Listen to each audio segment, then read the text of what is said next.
दोस्तों, आज मैं इस कहानी में एक ऐसी चीज़ के बारे में बताऊंगा जिसको 1 महीने तक अपने चेहरे पर लगाने से आपका चेहरा बिल्कुल साफ हो जाएगा। आपके चेहरे के दाग धब्बे सब समाप्त हो जाएंगे, कील मुहासे ठीक हो जाएगी, आपके चेहरे का रूखापन समाप्त हो जाएगा और आपका चेहरा चमकने लगेगा। आपके चेहरे पर एक अलग ही तेज होगी। इसीलिए आपको इस कहानी को अंत तक अवश्य देखना है। तो दोस्तों, एक नगर में एक गुरु अपना आश्रम बनाकर रहते थे।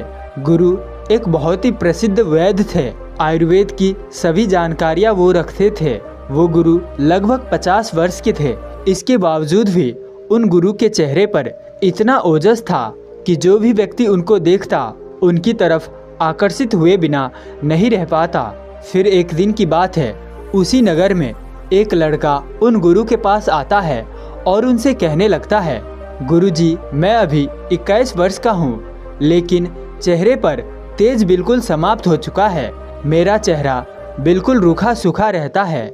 मेरे चेहरे पर झुर्रियाँ पड़ने लगी है, कील मुहासे होने लगे हैं।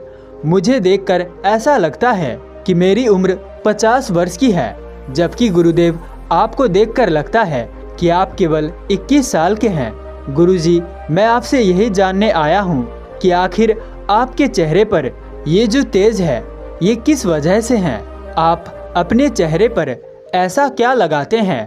कृपया आप मुझे भी बताइए ताकि मैं अपनी इस समस्या से छुटकारा पा सकूं। उस लड़के की पूरी बात सुनने के बाद वो गुरु मुस्कुराए और बोले कि बेटा, ये तो बहुत आसान है, लेकिन इसके लिए तुम्हें मेरी बातों का ध्यान रखना होगा और जो चीज़ मैं तुम्हें बताऊंगा उसका आपको 45 दिन तक उपयोग करना होगा। फिर देखना, तुम्हारा चेहरा बिल्कुल ही मेरी तरह ओजस्वी हो जाएगा।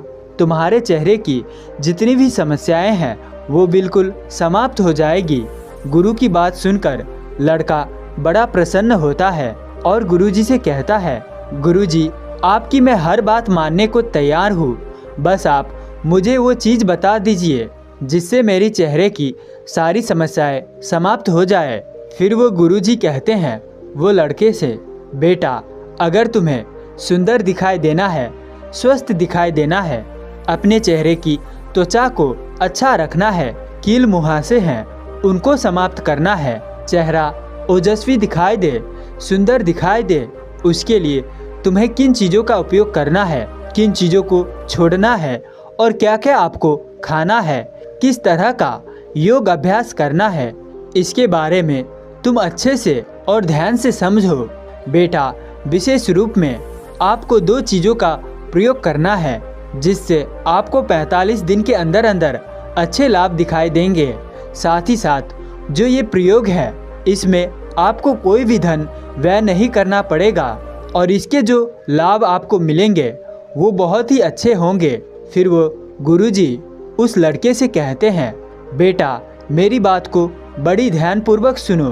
बेटा, सबसे पहला नियम जो तुम्हें ध्यान में रखना है वो ये है कि तुम्हें अपने शरीर को अंदर से साफ रखना है, यानी कि पाचन तंत्र को ठीक करना है, क्योंकि तुम्हारे पाचन तंत्र का सीधा प्रभाव तुम्हारे चेहरे पर दिखाई पड़ता है। जैसे एक गाड़ी का इंजन खराब हो जाता है तो फिर वो गाड़ी नहीं चल पाती है, वैसे ही हमारे शरीर का पाचन तंत्र है।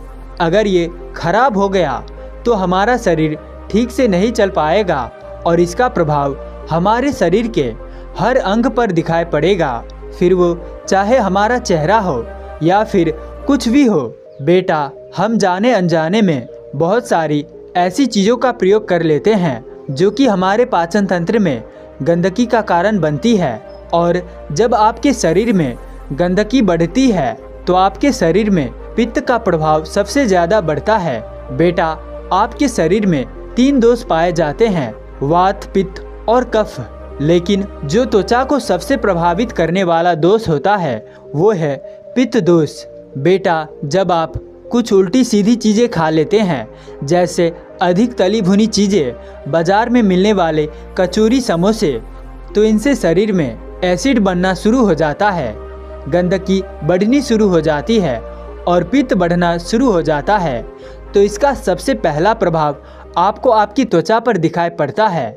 चाहे फिर वो कील मुहासे के रूप में गंदगी आपकी त्वचा से बाहर आए, चाहे वो आपकी त्वचा को रूखा करने लग जाए, चाहे फिर आप कम उम्र में ज़्यादा उम्र के दिखाई देना शुरू कर दे। इस प्रकार के प्रभाव शरीर में गंदगी या फिर पित्त के प्रभाव बढ़ने से होती है।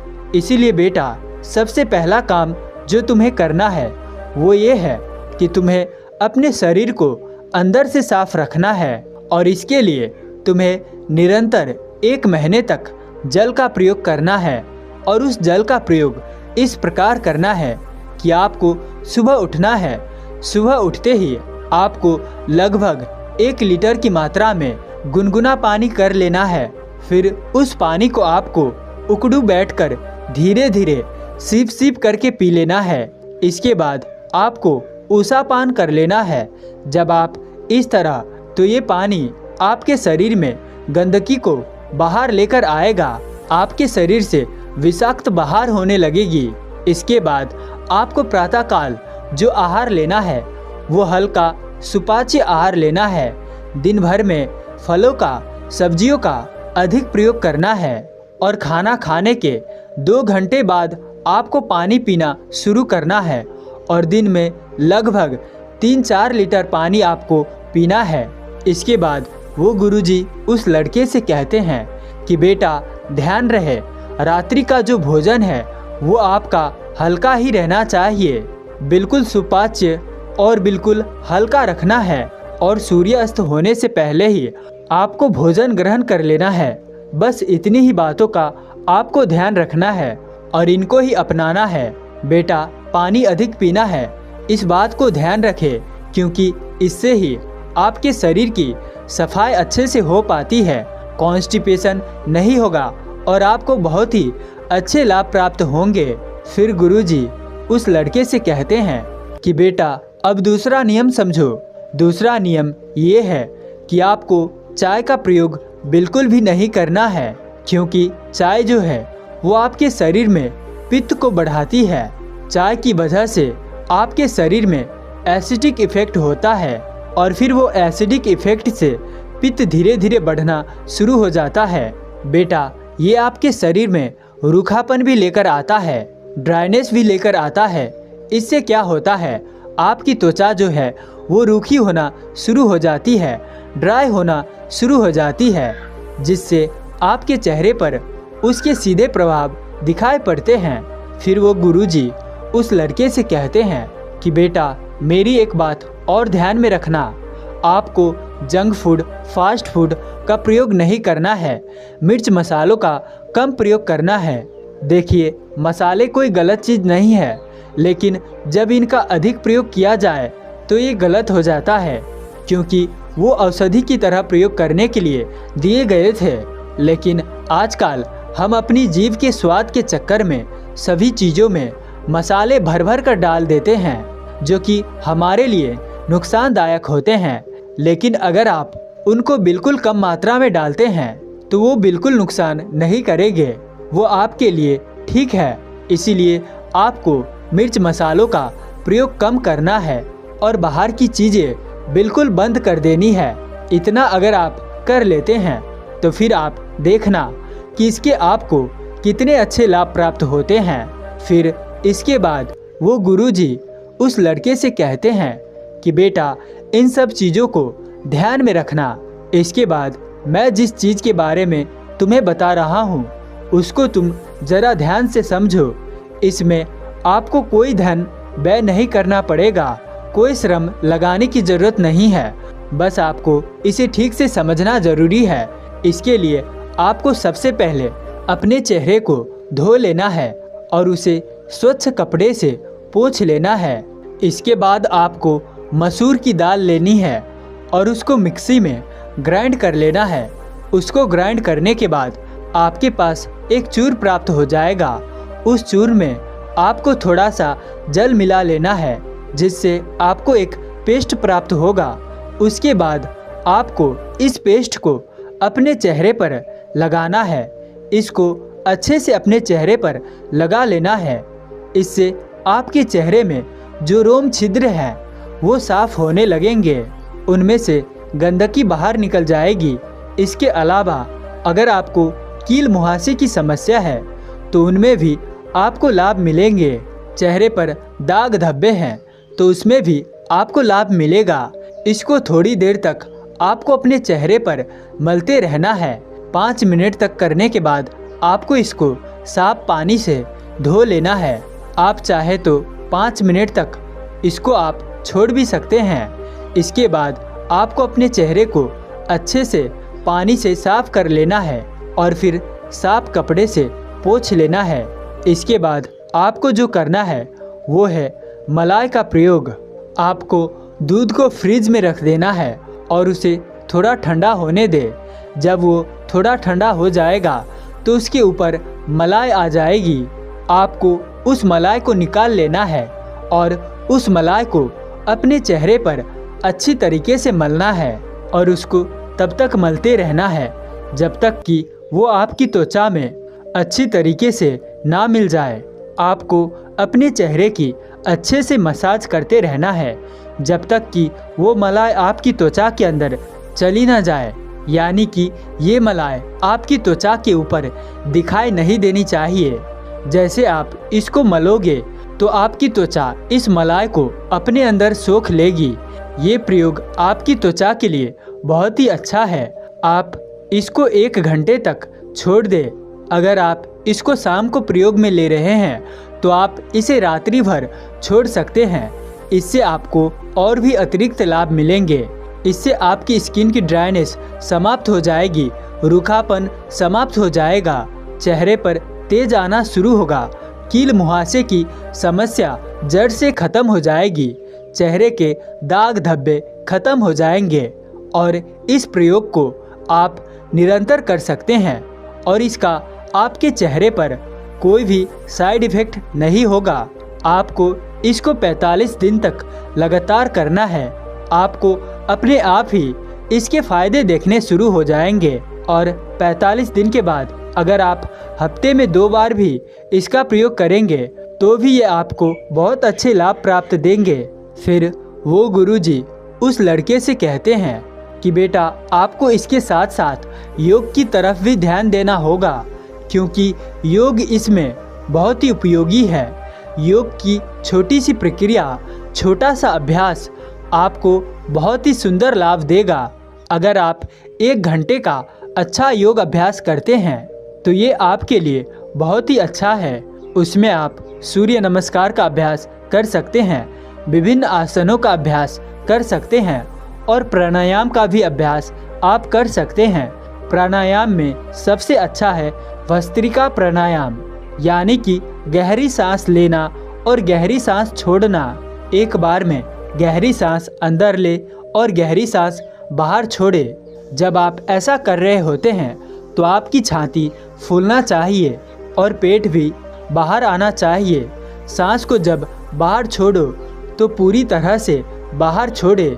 इतना आपको ये अभ्यास कर लेना है, क्योंकि जब आपके शरीर में प्राणवायु का स्तर बढ़ेगा तो आपकी कोशिकाएं अच्छी रहेगी, सेल्स अच्छी रहेगी, तो त्वचा की जो कोशिकाएं हैं उन पर भी प्रभाव पड़ेगा और आपकी त्वचा निखरेगी, चेहरे पर ओजस आएगा।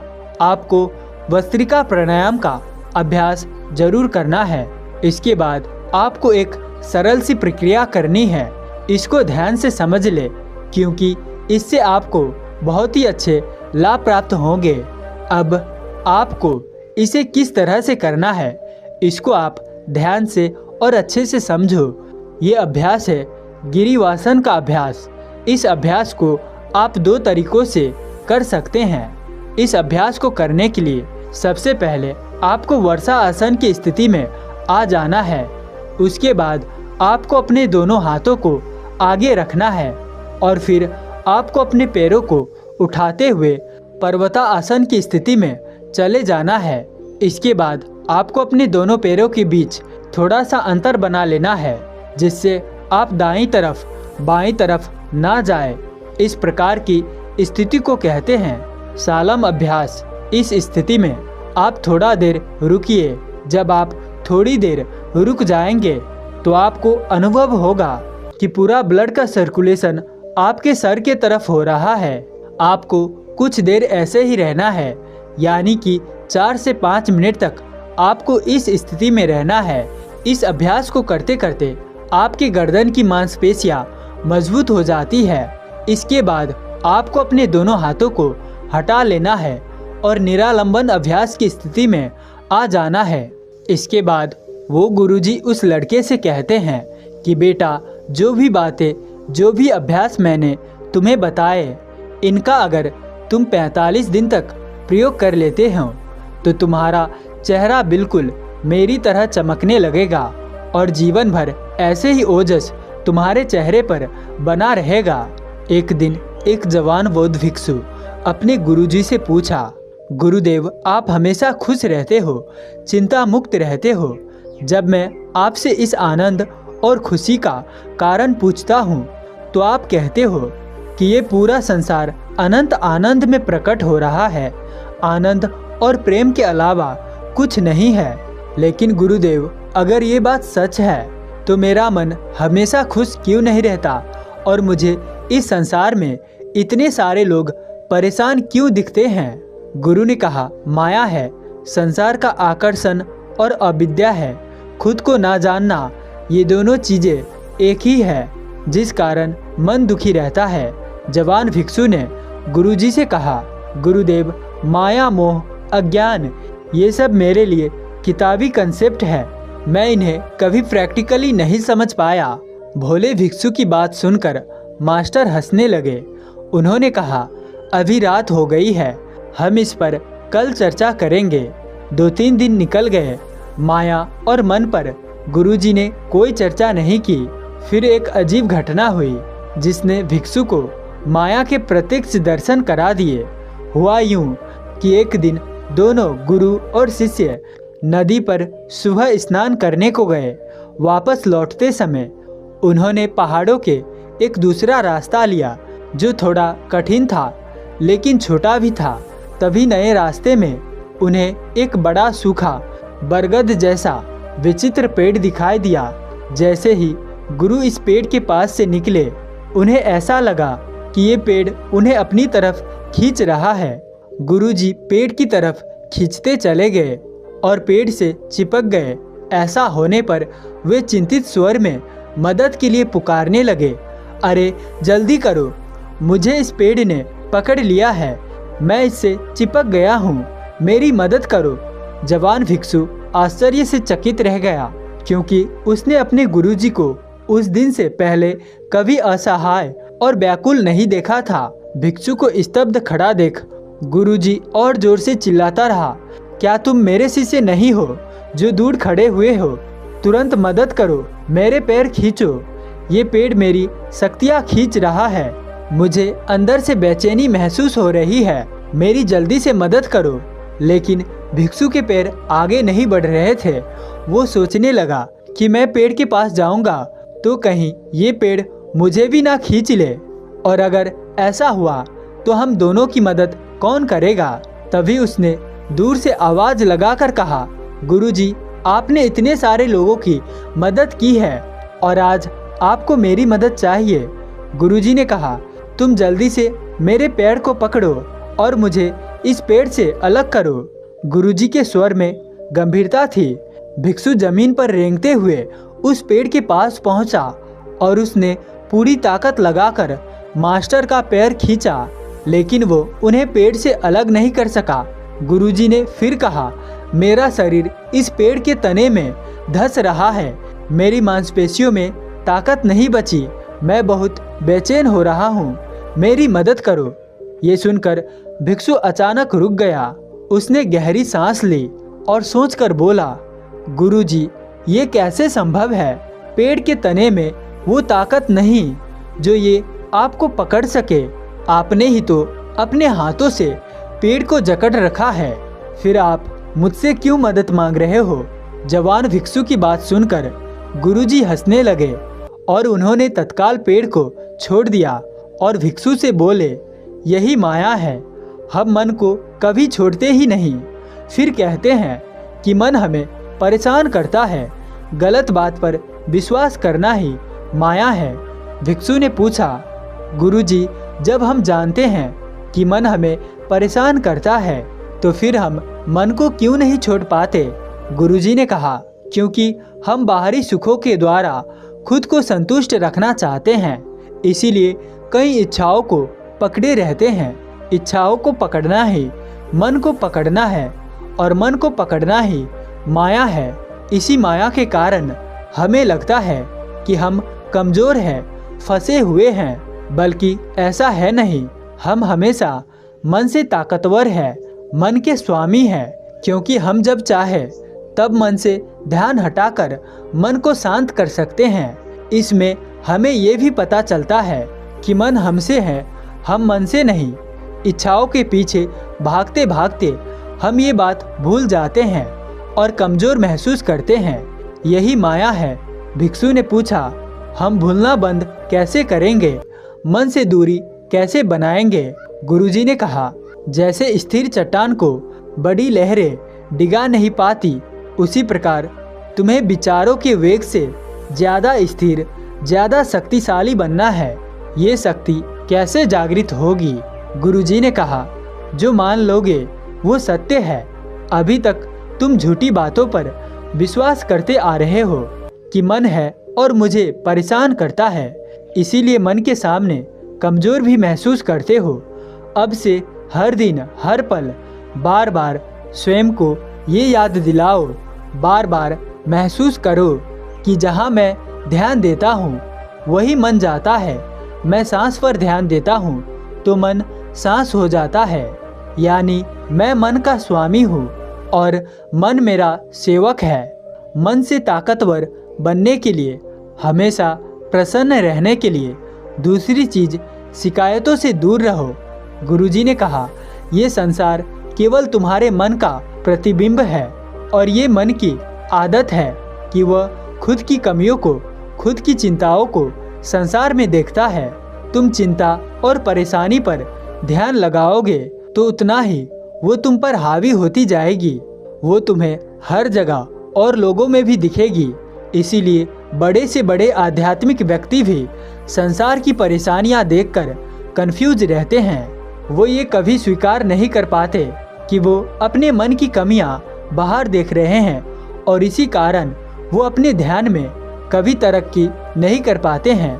इसीलिए जब शिकायतें हो तो उसे धन्यवाद करो और खुद को याद दिलाओ कि ये मन है जो शिकायतें करता है, ये मन है जो दुखी रहता है और मैं केवल मन को देखता हूँ। इस सच को महसूस करने से मन और तुम्हारे बीच में दूरी प्रकट होगी और तुम्हें शांति महसूस होगी। तीसरी चीज़ है ज्ञान और अज्ञान। गुरुजी ने कहा, तुम जानते हो कि जब मन शांत होता है तो सब कुछ अच्छा लगता है, अंदर से आनंद और खुशी महसूस होती है।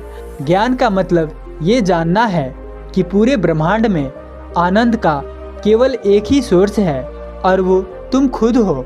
बाहरी चीज़ों में कोई रस नहीं, तुम्हारा ही मन है जो बाहर रिफ्लेक्ट होता है। जिस पल से तुम्हें स्वयं के अनुभव से साक्षात्कार होगा, उस पल से मन भटकना छोड़ देगा और तुम्हें अपने आप ही वैराग्य प्राप्त होगा। इसके बाद तुम केवल बाहर ड्यूटी करोगे लेकिन अंदर हमेशा शांत अवस्था में रहोगे। गुरुजी ने कहा, इस शांति को पाने के लिए मन से नॉन अटैचमेंट का अभ्यास करो। हमेशा याद रखो कि मेरा असली स्वरूप आनंद है और शांति है। मन मुझसे नहीं बल्कि मुझ में प्रकट हो रहा है। मैं सब कुछ शांति में देख रहा हूँ। मैं कभी रिएक्ट नहीं करता, यानी जो मन से परेशान होता है, मन की शिकायत करता है, वो भी मन ही है। मैं हमेशा शांत हूँ, केवल सब कुछ देख रहा हूँ। इस तरह इस बात को याद करके हमेशा प्रेजेंट मोमेंट में बने रहो। ये प्रेजेंट मोमेंट असीम अनंत शांति है। यहाँ पर कोई रिएक्शन नहीं, केवल एक्शन होता है। इस तरह तुम मन में कभी उलझ नहीं पाओगे और सीधे लक्ष्य की तरफ बढ़ते जाओगे। जो मान लो वही सत्य है। गलत आइडियाज़ को हम पकड़े रहते हैं, वही माया है। हम झूठी बातों पर विश्वास करते हैं कि मन मुझे परेशान करता है, इसीलिए हम मन के सामने कमज़ोर पड़ जाते हैं। इसीलिए खुद को बार बार याद दिलाओ कि मैं जहाँ ध्यान देता हूँ वही मन जाता है। मैं मन का स्वामी हूँ और मन मेरा सेवक है। तो दूसरी बात, शिकायतों से दूर रहो। संसार हमारे मन का प्रोजेक्शन है। ये मन की आदत है कि वो अपनी कमियों और कन्फ्यूज़न को संसार में देखता है। तीसरी बात, मन के प्रति नॉन अटैचमेंट। खुद को ये बार बार याद दिलाओ और अपने अनुभव से महसूस करो, मेरा असली स्वरूप आनंद है, शांति है। मन मुझसे नहीं, मुझ में मन प्रकट होता है। मैं सब कुछ शांति में देख रहा हूँ। मैं कभी रिएक्ट नहीं करता। यानी जो मन से परेशान होता है, मन की शिकायत करता है, वो भी मन ही है। मैं हमेशा शांत हूँ, सब कुछ देख रहा हूँ। इस प्रकार मन के प्रति नॉन अटैचमेंट यानी वैराग्य विकसित होता है और हमको वो शांति महसूस होती है जहाँ पर एक्शन है, रिएक्शन नहीं। तो दोस्तों, वीडियो पसंद आया होगा तो वीडियो को लाइक और चैनल को सब्सक्राइब कर देना, और साथ ही साथ आखिर तक हमारे साथ इस वीडियो में बने रहने के लिए मैं किशन शर्मा आप सभी का दिल से बहुत बहुत धन्यवाद करता हूं। तो चलिए मिलते हैं ऐसी किसी और नई वीडियो में। तब तक के लिए अपना ख्याल रखें। धन्यवाद।